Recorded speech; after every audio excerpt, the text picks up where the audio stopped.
Hello, good morning, grade 4. So today we have a new lesson, and that is three-dimensional crafts. So what do we mean by three-dimensional crafts? When we say 3D, short for three-dimensional, it is any form of artistic creation that has depth or lalim, width, lapad, and height or taas. And these crafts can be viewed from multiple angles. It means kahit saan ka pumwesto, may makikita ka from that craft or from that artistic creation. It's different from when we say two-dimensional. When we say two-dimensional, it's a flat surface. So meron lang siyang width and height. Wala siyang depth, wala siyang kapal or lalim. So kapag two-dimensional ang figure, pag umiba ka ng angle, wala ka nang makikita. Makikita mo na lang ay line, okay? But if it is a 3D figure, kahit saan ka pumwesto, mayroon kang makikita from that figure. There are three principles of 3D design. We have balance, proportion, and scale. The first principle of 3D design is balance. So balance is the arrangement of lines, colors, and textures to give the artwork equal visual weight. There are two kinds of balance, that is symmetrical, where there is a match between the left and the right sides of a 3D figure. And then we have the asymmetrical balance, where two sides are not the same, okay? So when we say symmetrical balance, it means whatever you see on the left side can also be seen on the right side. So balance yung left and right. So example of that is the Bulul, or this is the Rice Granary Guardians from Ifugao. Okay, so this is a statue or an artwork that shows balance. Okay, like for example, when you try to put a line. Okay, let's try. If you're going to like hatiin natin siya, okay, whatever you see on the left can also be seen on the right. So pareho sila, balance. Okay, they contain, the left and right contains the same elements. Okay, so that is symmetrical balance. Kapag asymmetrical naman, they are balanced in a different way. Okay, I don't have an example here, but for example, a picture where in the left part, may mga elements siya sa left part na wala siya dito sa right, but it is being compensated by different elements. Okay, so the weight is balanced, but they are not the same. Okay, kaya asymmetrical. They are not completely the same, but they are balanced. Okay, so another example of that is,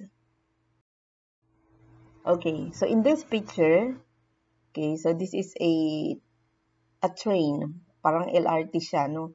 So if you're going to cut this in two, you would see na there is balance because whatever you see on the left can also be seen on the right. Parang mirror lang siya. So there is balance, and we can say this is a symmetrical balance, okay? So another example of an artwork that shows balance is, or rather a craft that shows balance is the Tiruray baskets. Okay, so Tiruray basketry is a basket weaving tradition where the bamboo is smoked black before splitting for weaving. So itong mga bamboos, sinusunog muna nila so it could create this black color, and that black color will become the design of the baskets. Ayan. So in here, there's also symmetry, a balanced symmetry. Kasi whatever you find on the upper part can also be seen on the lower part. If you're going to cut this in the middle, diba? Whatever you see in here on the top part can also be seen on the bottom part. So pareho sila. At kahit dito pa sa left and right, okay, if you're going to place a vertical line, okay, to cut this, kung ano yung meron dito sa left, ayun din yung makikita sa right. So, there is a symmetrical balance in Tiruray basket tree. Okay?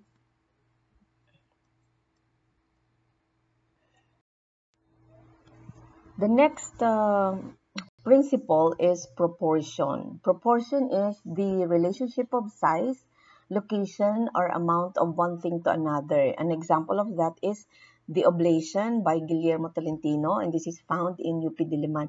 So, this is the Oblation. Ayan. So, itong statue na to, this shows proportion in terms of the legs,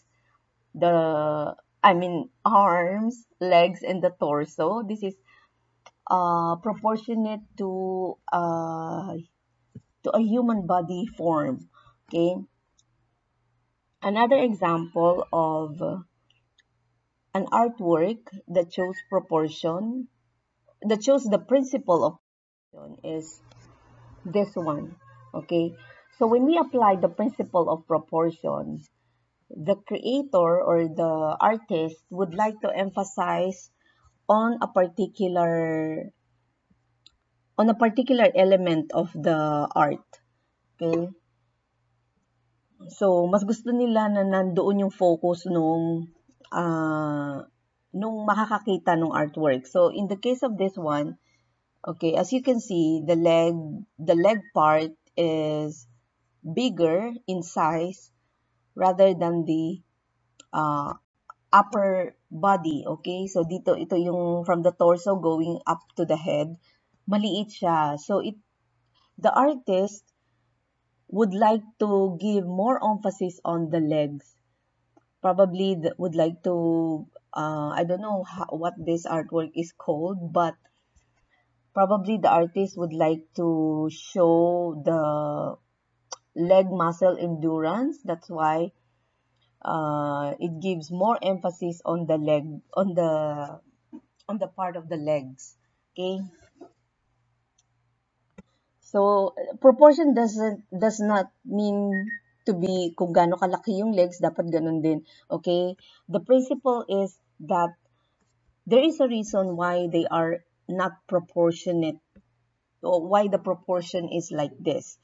Okay. To show or to give emphasis on a certain part of the artwork. Okay. So an example given from the book is that an artwork with a carabao and a human form or a boy on top of the carabao. So as you can see in that picture, the carabao is a lot bigger than the size of the boy, because the artist would like to give more emphasis or more visual impact on the carabao, because the carabao is the center of this art piece. Okay. So that is to emphasize that the carabao is the main object of the woodcraft. Okay. Now the last principle of design is scale. Scale refers to the physical size of an artwork. So it could be big, it could be small. Okay, so an example of a massive scale artwork is The Lion's Head by Reynaldo Lopez Naniac. And this is found in Cannon Road, Baguio. It is a 40-foot monument. I haven't been here. I mean, I haven't seen this, but probably this is right upon entering Baguio. So, it is massive in size, so there is already a visual impact. Ibig sabihin, pagpasok mo pa lang sa Baguio, kita mo na agad yung lion's head. And what does it signify? Okay, the artist would like to give an impression that Baguio is like a lion. Okay, and when we talk about a lion, it is the king of the jungle. So it's something like that. So it gives emphasis on the relationship of the artwork to the place. Okay, another example given from the book is the durian fruit parade float in Cadayawan. a Kadayawan festival. Okay? So the size of a durian is massive. Ibig sabihin, napakalaki niya. This is to give emphasis on the idea that durian is a staple fruit or a staple product of the province.